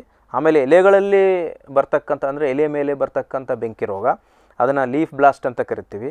ಆಮೇಲೆ ಗೆಣ್ಣುಗಳಲ್ಲಿ ಅಂದರೆ ನೋಡ್ಸ್ ಅಂತ ಏನು ಹೇಳ್ತೀವಿ ಅದರ ಮೇಲೆ ಬರ್ತಕ್ಕಂಥ ಬೆಂಕಿ ರೋಗಕ್ಕೆ ನೋಡಲ್ ಬ್ಲಾಸ್ಟ್ ಅಂತೀವಿ. ಇನ್ನು ತೆನೆಯ ಕತ್ತು, ಇದು ಬಹಳ ಮುಖ್ಯ. ಎಲ್ಲಾದರೂ ವಿಶೇಷವಾಗಿ ಬೆಂಕಿ ರೋಗದ ಹಾನಿ ಕಂಡು ಬಂದತ್ತಪ್ಪ ಅಂದ್ರೆ ಅದನ್ನು ನೆಕ್ ಬ್ಲಾಸ್ಟ್ ಅಂತ ಕರಿತೀವಿ. ಇದು ಮೋಸ್ಟ್ ಡೇಂಜರಸ್. ಯಾಕಂದರೆ ನೀವು ಕೆಳ ಹಂತದೊಳಗೆ ಅಂದರೆ ಮೊದಲಿಗೆ ಬಂದಾಗ ಅದನ್ನು ತಡೆ ಹಿಡಿದ್ರೆ ಸ್ವಲ್ಪ ಮಟ್ಟಿಗೆ ನಾವು ಆದಂಥ ಒಂದು ಲಾಸನ್ನು ತಡೆಗಟ್ಟಬೋದು. ಆದರೆ ನೆಕ್ ಬ್ಲಾಸ್ಟ್ ಬಂದಾಗ ಯಾಕೆ ದೊಡ್ಡ ಲಾಸ್ ಅಂದರೆ ಅಲ್ಲಿವರೆಗೂ ಮಾಡಿದಂಥ ಖರ್ಚು ಇರ್ಬೋದು, ವೆಚ್ಚ ಇರ್ಬೋದು, ಸಮಯ, ರೈತನ ಒಳಸುರಿಗಳು ಎಲ್ಲವೂ ಲಾಸ್ ಆಗ್ತವೆ. ಸೊ ಆದ್ದರಿಂದ ಈ ಬೆಂಕಿ ರೋಗನ್ನು ನಾವು ಈ ಒಂದು ನೆಕ್ ಬ್ಲಾಸ್ಟ್ ಆಗೋವರೆಗೂ ತರಬಾರ್ದು. ಆಮೇಲೆ ಕಾಳುಗಳ ಮೇಲೆ ಅದು ಕ್ರಮೇಣ ನೆಕ್ ಬ್ಲಾಸ್ಟ್ ಆಯ್ತಪ್ಪ ಅಂತಂದರೆ ಅಂದರೆ ಆ ಕುತ್ತಿಗೆ ಮೇಲೆ ಬಂತು, ಕತ್ತಿನ ಮೇಲೆ ಬಂತು ಅಂದರೆ ಆಟೋಮೆಟಿಕ್ಕಾಗಿ ಅದು ಆ ಬೀಜಗಳ ಮೇಲೆ, ಆ ತೆನೆಗಳ ಮೇಲೆ ಬಂದು ಬೀಜನೂ ಕಪ್ಪಾಗುತ್ತೆ ಅಥವಾ ಜೋಳಾಗುತ್ತೆ. ಇಂಥ ಒಂದು ವಿವಿಧ ಹಂತಗಳಲ್ಲಿ ಬರ್ತಕ್ಕಂಥ ರೋಗಾಣು ಯಾವ ರೀತಿ ಇದು ಸ್ಟಾರ್ಟ್ ಆಗ್ತದೆ. ಮೊದಲಿಗೆ ಸಣ್ಣದ ಒಂದು ಕಂದು ಚುಕ್ಕೆಗಳು ಪ್ರಾರಂಭ ಆಗ್ತವೆ. ಸಣ್ಣ ಕಂದು ಚುಕ್ಕೆಗಳು ಅಲ್ಲೆಲ್ಲೇ ಪ್ರಾರಂಭ ಆಗ್ತವೆ. ಅವು ಕ್ರಮೇಣ ಏನಾಗುತ್ತೆ ಅದರ ಗಾತ್ರ ಜಾಸ್ತಿ ಆಗುತ್ತೆ. ಮತ್ತು ಅವು ವಿಶೇಷತೆ ಏನಪ್ಪ ಬೆಂಕಿ ರೋಗದಂದರೆ ಅದು ಕದಿರಿನ ಆಕಾರ ಆಗುತ್ತೆ, ಅಂದರೆ ಒಂಥರ ವಜ್ರದ ಆಕಾರ ಹೊಂತವು. ಅವು ಗಾತ್ರ ಹೆಚ್ಚಿದಂಗೆಲ್ಲ ಒಂದಕ್ಕೊಂದು ಕುಡ್ಕೊತವೆ. ಆಮೇಲೆ ಆ ಚುಕ್ಕೆಯ ಮಧ್ಯಭಾಗ ಏನಿರ್ತದೆ ಅದು ಯಾವಾಗಲೂ ಅಗಲವಾಗಿರ್ತದೆ. ಆಮೇಲೆ ಎರಡೂ ತುದಿಗಳು ಬಹಳ ಚೂಪಾಗಿರ್ತವೆ. ಆ ಚೂಪಾಗಿದ್ದು ಏನಾಗುತ್ತೆ ಮುಂದೆ ಬೂದಿ ಬಣ್ಣಕ್ಕೆ ತಿರುಗುತ್ತೆ. ನೋಡಿರಿ ಇದು ಹಂತವಾಗಿ ಈ ಬೆಂಕಿ ರೋಗ ತನ್ನ ಒಂದು ಇರುವಿಕೆಯನ್ನು ತೋರಿಸ್ಕೊಳ್ಳೋಕ್ಕೆ ಪ್ರಾರಂಭ ಆಗುತ್ತೆ. ಆಮೇಲೆ ಉಳಿದಂತೆ ಕಂದು ಬಣ್ಣ ಇರ್ತದೆ. ಸೊ ಇದು ಒಟ್ಟಾರೆ ಈ ಯಾವ ರೀತಿ ಬೆಂಕಿ ರೋಗ ಚುಕ್ಕೆ ರೀತಿಯಲ್ಲಿ ಪ್ರಾರಂಭ ಆಗಿದ್ದು ಮುಂದೆ ಹಂಗೆ ಗಾತ್ರವನ್ನು ಹೆಚ್ಚಿಸ್ಕೊಳ್ಳುತ್ತಾ ಹೋಗುತ್ತಾ ಅಂತ. ಆಮೇಲೆ ಅದು ಯಾವಾಗ ಕಂದು ಬಣ್ಣ ತಿರುಗುತ್ತೋ ಅಲ್ಲೆಲ್ಲೇ ನಮಗೆ ಉಂಗುರಗಳಂಗೆ ಕಾಣಿಸ್ತವೆ, ರಿಂಗ್ಸ್ ಟೈಪ್ ಕಾಣಿಸ್ತವೆ. ಅವು ಹೆಚ್ಚಾಗಿ ಎಲ್ಲ ಕಡೆ ಪಸರಿಸಿದಾಗ ಏನಾಗುತ್ತೆ ಆ ಇಡೀ ಭಾಗ ನಮಗೆ ಸುಟ್ಟಂಗೆ ಕಾಣುತ್ತೆ. ಆದ್ದರಿಂದ ಹೆಸರು ಬೆಂಕಿ ರೋಗ. ಇಲ್ಲಿ ಮತ್ತು ಬೆಂಕಿ ರೋಗ ಅಂತಂದರೆ ಕೆಲವೊಮ್ಮೆ ಕೀಟದ ಬಾಧೆ ಜಾಸ್ತಿ ಆದಾಗ ಈ ಎಲೆ ರಸ ಹೀರುವ ಕೀಟಗಳು ಅತಿ ಜಾಸ್ತಿ ಆದಾಗ ಅದನ್ನು ಬರ್ನಿಂಗ್ ಅಂತ ಕರಿತೀವಿ. ಬಟ್ ಇಲ್ಲಿ ಇದು ರೋಗಾಣು, ಅದು ಕೀಟದಿಂದ ಆದಂಥ ಬಾಧೆ. ಆಮೇಲೆ ಕೆಲವೊಮ್ಮೆ ಹೆಚ್ಚು ಕಡಿಮೆ ನೀರಿನಂಶ ಅಥವಾ ಗೊಬ್ಬರದ ಅಂಶ ಅಥವಾ ಯಾವುದೇ ಕೀಟನಾಶಕ ಕಳೆನಾಶಕ ಹೊಡೆದಾಗೂ ಕೂಡ ಸುಟ್ಟಂಗೆ ಕಾಣುತ್ತೆ. ಅದು ಬೆಂಕಿ ರೋಗ ಅಲ್ಲ. ಇದು ನಾವು ಒಂದು ಗಮನಿಸಬೇಕು. ಈ ಕಂದು ಚುಕ್ಕೆಯಿಂದ ಹಿಡ್ಕೊಂಡು ಬೂದಿ ಬಣ್ಣಕ್ಕೆ ತಿರುಗಿ ಆಮೇಲೆ ಸುಡುವಂಥ ಒಂದು ಪ್ರಕ್ರಿಯೆ ಕಾಣುತ್ತಲ್ಲ ಅದು ಬೆಂಕಿ ರೋಗ. ಇನ್ನು ಹೆಚ್ಚಿಗೆ ನಾನು ಹೇಳಿದ್ನಲ್ಲ ಇದು ತೀವ್ರತೆ ಜಾಸ್ತಿ ಆದಂಗೆಲ್ಲ ಅಂದರೆ ಟೋಟಲಿ ನಾವು ಯಾವುದೂ ನಿರ್ವಹಣೆ ತಗೊಳ್ಳಿಲ್ಲಪ್ಪ ಅಂತಂದರೆ ಅದು ಇಡೀ ಬೆಳೆಯ ಒಂದು ಎಲ್ಲ ಏನು ಸ್ಥಳಗಳಿಗೆ ಹೋಗಿ ಕ್ರಮೇಣ ಇಡೀ ಬೆಳೆನೇ ನಾಶ ಆದಂಗೆ ಕಾಣುತ್ತೆ. ಆಮೇಲೆ ನಾನು ಹೇಳಿದ್ನಲ್ಲ ಕತ್ತಿಗೆ ಬಂದಾಗ ಏನಾಗುತ್ತೆ ಆ ಒಂದು ನೋಡ್ ಅಂದರೆ ಗಣ್ಣು ಅಂತ ಏನು ಹೇಳ್ತೀವಿ ಅದು ಅಲ್ಲೇ ಕಟ್ಟಾಗಿ ಬೀಳುತ್ತೆ ಅಥವಾ ಅಲ್ಲೇ ಜೋತಾಡ್ತಿರುತ್ತೆ. ಸೊ ಈ ರೀತಿ ಈ ಬೆಂಕಿ ರೋಗದ ಪ್ರಸಾರ ಬಹಳ ತೀವ್ರತೆಯನ್ನು ಕಂಡುಕೊಂಡು ಸಾಮಾನ್ಯವಾಗಿ ನಾವು ನೋಡಿರೋ ಪ್ರಕಾರ ನಿರ್ವಹಣೆ ಮಾಡಿದಂಥ ಏನು ನೆಲಗದ್ದೆಗಳಲ್ಲಿ ಸ್ವಲ್ಪ ಮಟ್ಟಿಗೆ 30% ಒಳಗಡೆ ಇರ್ತದೆ ಅಥವಾ ಇನ್ನೂ ಕಡಿಮೆ ಆಗ್ಬೋದು. ಆದರೆ ನಿರ್ವಹಣೆ ತಪ್ಪಿದರೆ ಇದು 80% 90% ಅಷ್ಟು ಹಾನಿ ಮಾಡುವಂಥ ದೊಡ್ಡ ಬೆಂಕಿ ರೋಗ. ಸೊ ರೈತರು ಇದನ್ನು ಬಹಳ ಗಮನವಿಟ್ಟು ನೋಡ್ಕೊತಾ ಇರಬೇಕು. ಆಮೇಲೆ ಯಾವುದೇ ಒಂದು ಬೆಂಕಿ ರೋಗದ ಲಕ್ಷಣಗಳನ್ನು ಅದನ್ನು ತಿಳ್ಕೊಳ್ಳಿಕ್ಕೆ ಬೇರೆ ಥರದ ಲಕ್ಷಣಗಳನ್ನು ಅದನ್ನು ವಿಂಗಡಣೆ ಮಾಡುವಲ್ಲಿ ರೈತರು ಭಾಳ ಮುತುವರ್ಜಿ ವಹಿಸ್ಬೇಕಂತ ನಾನು ಹೇಳಲಿಕ್ಕೆ ಇಷ್ಟಪಡ್ತೀನಿ. ನಾನು ಈಗ ಹೇಳ್ತಾ ಇದ್ದೆ ಒಂದು ಸಾಮಾನ್ಯವಾಗಿ ನರ್ಸರಿಲಿ ಅಂದರೆ ಸಸಿಗಳಲ್ಲಿ ಮಾಡ್ತಕ್ಕಂಥ ಅಲ್ಲಿ ಲಕ್ಷಣಗಳು, ಆಮೇಲೆ ಎಲೆಗಳ ಮೇಲೆ ಬರ್ತಕ್ಕಂಥ ಲಕ್ಷಣಗಳು, ಮತ್ತು ಗೆಣ್ಣುಗಳ ಮೇಲೆ ಬರ್ತಕ್ಕಂಥ ಲಕ್ಷಣಗಳು, ತೆನೆಯ ಕತ್ತಿನೆಯ ಮೇಲೆ ಬರ್ತಕ್ಕಂಥ ಲಕ್ಷಣಗಳು, ಮತ್ತು ಕಾಳುಗಳ ಮೇಲೆ. ಕಾಳುಗಳಿಗೆ ಬಂದಾಗ ಯಾಕೆ ಎರಡು ಇಲ್ಲಿ ಲಾಸ್ ಆಗುತ್ತೆ? ಒಂದು, ಕಾಳಿನ ಕ್ವಾಲಿಟಿ ಅಂದರೆ ಅದರ ಒಂದು ಗುಣಮಟ್ಟ ಕಡಿಮೆ ಆಗುತ್ತೆ. ಎರಡನೇದ್ದು, ಅದರ ಮಾರುಕಟ್ಟೆ ಬೆಲೆ ಕಡಿಮೆ ಆಗುತ್ತೆ. ನೋಡಿರಿ, ನಾವು ಎಷ್ಟೇ ಬೆಳೆದೀವಿ ಅಂತಂದ್ರೆ ಲಾಸ್ಟಿಗೆ ಆ ಒಂದು ನೆಕ್ ಬ್ಲಾಸ್ಟ್ ಅಂತ ಏನು ಹೇಳ್ತೀವಿ ಅದು ಬಂದಾಗ ತೆನೆ ಕಾನುಗಳು ಕಪ್ಪಾದವಪ್ಪ ಅಂತಂದರೆ ಆಟೋಮೆಟಿಕ್ಕಾಗಿ ಅಲ್ಲಿ ಒಳಗಡೆ ಏನಾಗಿಲ್ಲ, ಮೇಲ್ಗಡೆ ಅದು ಸಿಪ್ಪೆನೂ ಕರಗಾಯ್ತಪ್ಪ ಅಂದರೆ ಅದರದೊಂದು ಮಾರುಕಟ್ಟೆ ವ್ಯಾಲ್ಯೂ ಕಡಿಮೆ ಆಗುತ್ತೆ. ಸೊ ಆದ್ದರಿಂದ ನಮ್ಮ ರೈತರು ಇದ್ರ ಬಗ್ಗೆ ಜಾಸ್ತಿ ಗಮನ ಕೊಡಬೇಕು. ಇನ್ನು ಈ ರೋಗ ಹೆಂಗೆ ಹರಡುತ್ತೆ? ಒಂದು, ಈ ಶಿಲೀಂಧ್ರ ಏನಿದೆ ಇದು ಬಹಳ ಚುರುಕಾಗಿರ್ತದೆ. ಆಮೇಲೆ ಇದಕ್ಕೊಂದು ಅನೇಕ ಆಕಾರಗಳಿದ್ದಾವೆ. ಗಾಳಿಯಲ್ಲಿ, ನೀರಿನಲ್ಲಿ, ದೇಟುಗಳ ಮೂಲಕ ಮತ್ತು ಗದ್ದೆಗಳ ಒಂದು ಉಪಕರಣಗಳ ಮೂಲಕನೂ, ಅಥವಾ ಪ್ರಾಣಿಗಳು ಯಾವುದಾದ್ರೂ ಬಂದಾಗ, ಪಕ್ಷಿಗಳು ಬಂದಾಗ ಕೂಡ ಅದಕ್ಕೆ ಹತ್ಕೊಂಡು ಹೋಗುವಂಥ ಒಂದು ವ್ಯವಸ್ಥೆ ಇರ್ತದೆ, ಆ ಒಂದು ಪರಿಸರ ಇರ್ತದೆ. ಆದ್ದರಿಂದ ಇದು ಬೀಜಾಣು ಹೆಂಗಾಗುತ್ತಪ್ಪ ಅಂತಂದ್ರೆ ಕೇವಲ 4 ಗಂಟೆಗಳಲ್ಲಿ ಏನಾಗುತ್ತೆ, ಅದರ ಮೊಳಕೆ ಹೊಡಿತೈತೆ ಬಂದ ಮೇಲೆ. ಆಮೇಲೆ 9 ಗಂಟೆಗಳ ಅವಧಿಯಲ್ಲಿ ಅದು ಕಂಪ್ಲೀಟ್ ಭಾಗವನ್ನು ಆಕ್ರಮಿಸಿಕೊಳ್ಳುವಂಥ ಒಂದು ಶಕ್ತಿ ಈ ಶಿಲೀಂಧ್ರಕ್ಕಿದೆ. ಇನ್ನು ವಿಶೇಷವಾಗಿ ವಾತಾವರಣ ಬಗ್ಗೆ ಹೇಳಬೇಕಪ್ಪ ಅಂತಂತಂದರೆ, ವಾತಾವರಣ ಅನುಕೂಲತೆ ಇದಕ್ಕೆ ಜಾಸ್ತಿ ಇತ್ತು. ಇಲ್ಲಿ ವಾತಾವರಣ ಅಂತಂದರೆ ಬರೀ ನಾವು ಮೇಲ್ಮಟ್ಟದ ವಾತಾವರಣ ಅಲ್ಲ, ಬೆಳೆಯ ಒಳಗಿನ ಮತ್ತು ಹೊರಗಿನ ವಾತಾವರಣ. ಬೆಳೆಯ ಒಳಗಿನ ವಾತಾವರಣ ಅಂದ್ರೆ ಏನು? ಯಾವ ರೀತಿ ನಾವು ಗೊಬ್ಬರ ಹಾಕಿದ್ದೀವಿ, ಯಾವ ರೀತಿ ನೀರನ್ನು ಕೊಟ್ವಿ, ಆಮೇಲೆ ಎಷ್ಟು ನೀರನ್ನು ಕೊಟ್ವಿ. ಈ ಉದಾಹರಣೆಗೆ 1 kg ನೆಲ್ಲು ನಾವು ತೆಗಿಬೇಕಾತಪ್ಪ ಅಂದ್ರೆ ಒಂದು ನಿರ್ದಿಷ್ಟ ಪ್ರಮಾಣವಾದಂಥ ನೀರು ಖರ್ಚಾಗುತ್ತಂತ ಒಂದು ವೈಜ್ಞಾನಿಕ ಮಾಹಿತಿ ಇದೆ. ಈಗ 1 ರಿಂದ 1,500 ಲೀಟರ್ ಬೇಕು ಅಂತ. ಬಟ್ ಇವತ್ತೇನಾಗಿದೆ, ಅಚ್ಚುಕಟ್ಟು ಪ್ರದೇಶದಲ್ಲಿರ್ಬೋದು ಅಥವಾ ಯಾವುದೇ ನೀರಾವರಿ ಒಳಗೆ ರೈತರು ಏನು ಮಾಡಿಬಿಡ್ತಾರೆ, ನೀರು ನಿಲ್ಲಿಸಿ ಹೋಗಿಬಿಡ್ತಾರೆ. ಅಲ್ಲಿ ಎಷ್ಟು ನೀರು ಖರ್ಚಾಯಿತು, ಆ ನೀರಿನ ಹೆಚ್ಚಾದಾಗ ಅದರ ಜೊತೆಗೆ ಬರ್ತಕ್ಕಂಥ ಏನು ತೊಂದರೆಗಳ ಬಗ್ಗೆ ಯಾರೂ ವಿಚಾರ ಮಾಡ್ತಾ ಇಲ್ಲ. ಎಲ್ಲಿ ನೀರು ಜಾಸ್ತಿ ಆಗುತ್ತೋ ನಾವು ಹಾಕ್ತಕ್ಕಂಥ ಗೊಬ್ಬರ ಯಾವುದು? ಭತ್ತದಲ್ಲಿ ಮುಖ್ಯವಾಗಿ ಗೊಬ್ಬರ ಹಾಕೋದು ಸಾರಜನಕ. ಇದು ಸಾರಜನಕ ಅತಿ ಹೆಚ್ಚು ಬಳಕೆ ಆಗುವಂಥ ಬೆಳೆ ಇತ್ತಪ್ಪ ಅಂದ್ರೆ ಇವತ್ತು ಒಂದು ಭತ್ತ, ಅದನ್ನು ಬಿಟ್ಟರೆ ಮೆಕ್ಕೆಜೋಳ. ಮತ್ತು ಇಲ್ಲಿ ಏನಾಗುತ್ತೆ, ಮೊದಲೇ ಸಾರಜನಕ ಅದು ನಾವು 100 ಪಟ್ಟು ಹಾಕಿದಾಗ ನಮಗೆ ಬೆಳೆಗಳಿಗೆ ಸಿಗೋದು ಕೇವಲ 30, ಇನ್ನು 70 ಅದು ನೀರಿನಲ್ಲಿ, ಗಾಳಿಯಲ್ಲಿ, ಮಣ್ಣಿನಲ್ಲಿ ಹೋಗುವಂಥ ಅದರೊಂದು ಭೌತಿಕ ಗುಣ ಇದೆ. ಅಂಥ ಒಂದು ಇದರೊಳಗೆ ನೀವು ಅನವಶ್ಯಕವಾಗಿ ನೀರು ನಿಲ್ಲಿಸಿದ್ರಪ್ಪ ಅಂತಂದರೆ ಸಾರಜನಕವನ್ನು ಹೆಚ್ಚಿಗೆ ಕೊಟ್ಟಂಗೆ ಏನಾಗುತ್ತೆ, ಒಳಗಡೆ ಅಂದ್ರೆ ಬೆಳೆಯ ಒಳಗಡೆ ಅಥವಾ ಆ ಒಂದು ಆ ಸಸ್ಯದ ಒಳಗಡೆ ಇರ್ತಕ್ಕಂಥ ರೋಗ ನಿರೋಧಕ ಶಕ್ತಿ ತರ್ತಕ್ಕಂಥ ಅನೇಕ ಅಂಶಗಳು ಕಡಿಮೆ ಆಗ್ತಾವೆ. ಉದಾಹರಣೆಗೆ ಸಿಲಿಕಾನ್ ಅಂತ ಹೇಳ್ತೀವಿ ನಾವು. ಈ ಸಿಲಿಕಾನ್ ಯಾವಾಗ ಕಡಿಮೆ ಆಗುತ್ತೋ ಆದ್ದರಿಂದ ಸಿಲಿಕೇಟ್ ಅಪ್ಲಿಕೇಶನ್ನು ಬಂತು ಭತ್ತದೊಳಗೆ. ಆದರೆ ಈ ಅತಿ ಹೆಚ್ಚು ನೀರು ಕೊಡುವಂಥ ಪದ್ಧತಿ ಭತ್ತಕ್ಕೆ ಏನು ಬೇಕಾಗಿರೋದಂದರೆ ತೇವಾಂಶ ಬೇಕು ಹೊರತು ನೀರಲ್ಲ. ಇದು ಬಹಳ ನಾವು ಗಮನವಟ್ಟು ಇಲ್ಲಿ ಕೇಳಬೇಕು. ಅದಕ್ಕೆ ಬೇಕಾಗಿರೋದೇನು? ತೇವಾಂಶ, ನೀರಿನ ಆರ್ದ್ರತೆ ಉಳ್ಳಂಥ ವಾತಾವರಣ ಬೇಕು, ನೀರಲ್ಲ. ಸೊ ಇಲ್ಲೇನಾಗ್ತಾಯಿದೆ, ಉಲ್ಟಾ ಹೊಡಿತಾ ಇದೆ. ಸೊ ಆದ್ದರಿಂದ ಆ ನೀರಿನ ಮೂಲಕ ನಾವು ಹಾಕಿದಂಥ ಯಾವುದೇ ಗೊಬ್ಬರ ಇರ್ಬೋದು ಅಥವಾ ಯಾವುದೇ ಒಂದು ಸಸ್ಯ ಪ್ರಚೋದಕ ವಸ್ತು ಇರ್ಬೋದು, ಅದು ಅಲ್ಲೇ ಮಣ್ಣಿನ ಮೂಲಕ ಒಳಗಡೆ ಹೋಗ್ಬಿಡ್ತದೆ ಅಥವಾ ಪೋಲಾಗಿ ಹೋಗ್ಬಿಡ್ತದೆ. ಆವಾಗ ಅನವಶ್ಯಕವಾದ ತೊಂದರೆಗಳನ್ನು ನಾವು ಇಲ್ಲಿ ಆಮಂತ್ರಣಗೊಳ್ತೀವಿ. ಆದ್ದರಿಂದ ಈ ಒಂದು ವಾತಾವರಣವನ್ನು ಸೃಷ್ಟಿ ಮಾಡುವಂಥ ಒಂದು ಕಾರ್ಯ ನಮ್ಮ ಭತ್ತದೊಳಗೆ ಆಗಬಾರ್ದು. ನಾವು ಬರೀ ಈಗ ರೋಗನಾಶಕಗಳಿದ್ದಾವೆ, ಶಿಲೀಂಧ್ರನಾಶಕಗಳಿದ್ದಾವೆ, ಎಂಥ ರೋಗ ಬಂದು ನಿಯಂತ್ರಣ ಮಾಡಲಿಕ್ಕೆ ಸಾಧ್ಯನೇ ಇಲ್ಲ. ಯಾಕಂದರೆ ಇದು ಹಂತವಾಗಿ ನಿಯಂತ್ರಣ ಆಗುವಂಥ ವ್ಯವಸ್ಥೆ ಇರ್ತದೆ ಪರಿಸರದೊಳಗೆ.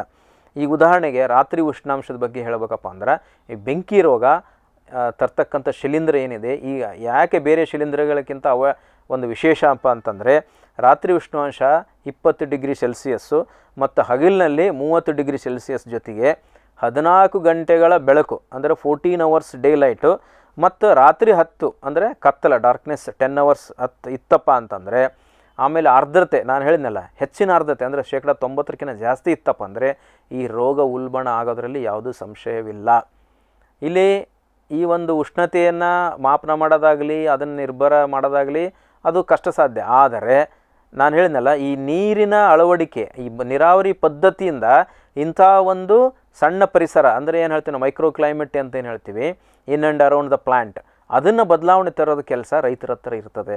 ಆದ್ದರಿಂದ ರೈತರು ಯಾವಾಗಲೂ ಭತ್ತವನ್ನು ರೋಗಮುಕ್ತ ಮಾಡಬೇಕು ಅವರ ಒಂದು ಹಂತದಲ್ಲಿ ಅಂತಂದರೆ, ಮೊಟ್ಟ ಮೊದಲಿಗೆ ನೀರಿನ ನಿರ್ವಹಣೆ, ಆಮೇಲೆ ಗೊಬ್ಬರಗಳ ಪೋಷಕಾಂಶಗಳ ನಿರ್ವಹಣೆ ಸರಿಯಾದ ಸಮಯದಲ್ಲಿ ಸರಿಯಾದ ಒಂದು ಗಾತ್ರದಲ್ಲಿ ಹಾಕೋದು ಭಾಳ ಮುಖ್ಯ. ಇನ್ನು ವಿಶೇಷವಾಗಿ ಈ ಭತ್ತದ ಬೆಳೆ ಪ್ರದೇಶದೊಳಗೆ ಮಳೆಗಾಲ ಅಂದರೆ ಖರೀಫ್ ಮುಂಗಾರು ಅಂತ ಏನು ಹೇಳ್ತೀವಿ ನಾವು, ಈ ಮುಂಗಾರು ಯಾಕೆ ಅನುಕೂಲಕ್ಕಪ್ಪ ಅಂತಂದರೆ ಕೆಲವೊಂದು ನೀರಾವರಿಯ ಒಂದು ಆ ಪ್ರೆಷರನ್ನು ಕಡಿಮೆ ಮಾಡ್ಬೋದು ನಾವು, ಈ ನೀರನ್ನು ಕೊಡುವಂಥ ಪ್ರೆಷರನ್ನು ಮುಂಗಾರು ಚೆನ್ನಾಗಾಯ್ತಪ್ಪ. ಬಟ್ ಅತಿ ಹೆಚ್ಚು ಮುಂಗಾರ ಆದಾಗ ಅಲ್ಲಿ ರೋಗ ತರುವಂಥ ರೋಗಾಣು ಉಲ್ಬಣ ಆಗ್ತಕ್ಕಂಥ ವ್ಯವಸ್ಥೆ ಇದ್ದಾಗ ಇನ್ನೂ ಜಾಸ್ತಿ ಆಗಿಬಿಡ್ತದೆ. ಈ ವರ್ಷ ಆಯಿತು, ಹಾಗೆ ಆಯಿತು. ಸೊ ಆದ್ದರಿಂದ ನಾವು ಜಾಗರೂಕರಾಗಿರಬೇಕು ಯಾವಾಗಲೂ. ನಾವು ಎಷ್ಟೇ ಇಂಟರ್ನಲ್ ಎನ್ವಿರಾನ್ಮೆಂಟ್ ಕಂಟ್ರೋಲ್ ಮಾಡ್ತೀವಿ ಅಂದರೆ, ಒಳಗಿನ ಒಂದು ವಾತಾವರಣವನ್ನು ಮಾಡ್ತೀವಂದ್ರು ಹೊರಗಿನ ವಾತಾವರಣ ನಮ್ಮ ಕೈಯಾಗಿಲ್ಲ. ಅದನ್ನೇ ನಾವು ಇವತ್ತು ಏನು ಚೇಂಜ್ ಇನ್ ಕ್ಲೈಮೇಟ್ ಚೇಂಜ್ ಅಂತ ಹೇಳ್ತೀವಿ. ಆ ವಾತಾವರಣಕ್ಕೆ ಹೊಂದಿಕೊಳ್ಳುವಂಥ ಈ ಒಂದು ವ್ಯವಸ್ಥೆಯನ್ನು ನಾವು ನಿರ್ಭರ ಮಾಡಿದರೆ ಖಂಡಿತ ಈ ರೋಗವನ್ನು ನಿಯಂತ್ರಣ ಮಾಡಬಹುದು. ಇನ್ನು ಮಳೆಯ ಪ್ರಮಾಣ, ಮಳೆ ಬೀಳುವಂಥ ಅವಧಿ ಮತ್ತು ಒಂದು ಮಳೆಯಿಂದ ಇನ್ನೊಂದು ಮಳೆಗಿರುವಂಥ ಅಂತರ ಈ ರೋಗವನ್ನು ನಿರ್ಧಾರ ಮಾಡುತ್ತೆ.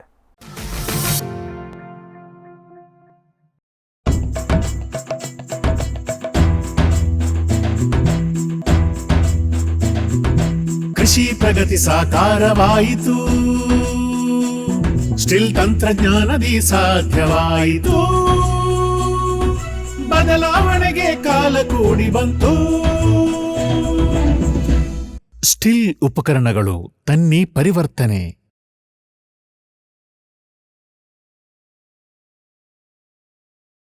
ಕ್ಯಾಡ್ಬರೀಸ್ ಚಾಕ್ಲೆಟ್ನ ಸುಮಧುರ ರುಚಿ ನಿಮ್ಮ ಕೋಕೋ ಬೀಜದಿಂದ. ಸುಲಭದ ಬೆಳೆ ಕೋಕೋ ನಿಮಗೆ ಆಕರ್ಷಕ ಹೆಚ್ಚುವರಿ ಆದಾಯ ತರಬಲ್ಲದು. ಮಾರ್ಗದರ್ಶನ ಮಾಡಿ ಬೀಜ ಖರೀದಿಸಲು ಇದೀಗ ಕ್ಯಾಡ್ಬರೀಸ್ ಸಿದ್ಧ. ಸುಲಭ ದರದಲ್ಲಿ ಉತ್ತಮ ತಳಿಗಿಡ, ಉಚಿತ ಸಲಹಾ ಸೇವೆ, ಕ್ಷೇತ್ರ ಭೇಟಿ. ಸಂಪರ್ಕಿಸಿ 9866836505 9449726835.